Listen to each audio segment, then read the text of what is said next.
Will Melton here with Century 21 Redwood Realty. I'm doing some videos for an open house going to have this weekend, but there's something I wanted to talk about, and that's the big word, recession. I've had a lot of people bring that up this week, some of my clients and some potential clients, and everybody is freaked out about the word recession. You can't turn on any news media or look at anything online or in print that doesn't have that as one of the top headlines. And what people really need to realize is that recession does not equal a housing crisis. We'll go over some of the details on the slide here. Actually, some of the facts are in the last 5 recessions, the housing only declined twice.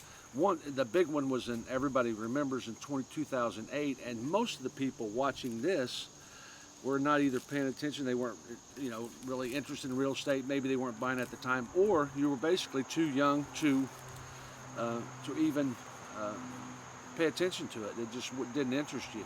But the one thing, in 2008, the housing market is what mainly caused the recession. And there was a few things that happened there. There's a lot more details, but these are some facts I know for sure, is that people were in that time and leading up to 2008 could actually buy a house and not even produce any documents to prove that they had a job. And so they were basically setting their limit on buying a house based on what they thought they could pay. And they would get an interest-only loan, so the payment would be lower. 5 years later, it's going to go up. And they didn't have a job that would support that payment. So there was a lot of people buying houses they could not afford and running up the prices on houses because they wanted that home and they figured that they would just figure it out later. Another main issue we had in that time frame was people were constantly getting letters in the mail. I get 2 or 3 every single day today, because it's happening again, but not at the same level. Is that you would get a letter saying, cash out of your home. You can get $250,000 out of your home, or $50,000, whatever the number is. And people were doing that. And during those years, the total was right around $725 billion were taken out of people's homes, a second mortgage to spend on whatever they wanted. Right now, it's less than $200 billion. So you can see the difference. It's a huge difference in the amount of money that people are taking out. And they're still doing it, but because that's something that you can do if you need money for certain things that you'd like to do in your life.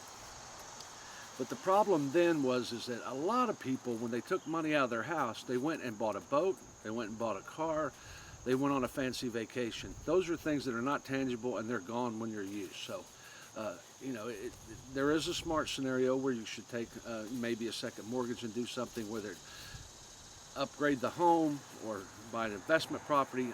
There's a lot of scenarios. But to take money out of your home to go on a vacation for a month in Italy is probably not the smartest thing to do.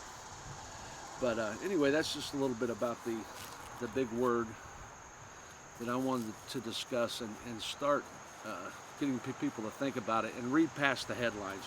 You go into some of these the internet news outlets, all you see is a line of headlines, and they sound like the world is going to end tomorrow.